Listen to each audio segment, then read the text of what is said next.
Hey guys, and welcome back to this channel. In this video, I'll be showing you guys how you can get guild tags next to your name on Discord. So as you can see, these are the guild tags there are. This is the guild archive of tags on Discord. I will put the server link in the description box down below, but you're just going to enter the server to browse for the tags you want. Select tag guild here.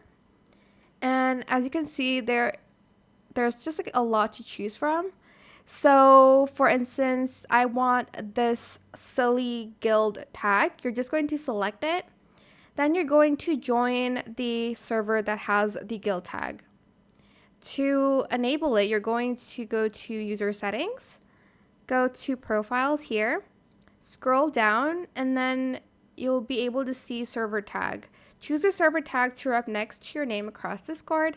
Select the silly one and select save changes. And as you can see now, I have a server tag next to my name. And that is it for this video. I hope it was helpful for you guys. Don't forget to like, comment, share, and also subscribe to this channel if you haven't done that already. If you have any more questions about this video, just leave it in the comment section down below. I will try my best to answer them all for you guys. And if you found this video helpful, please click the thanks button as well. That is it. Thank you so much for watching. Bye.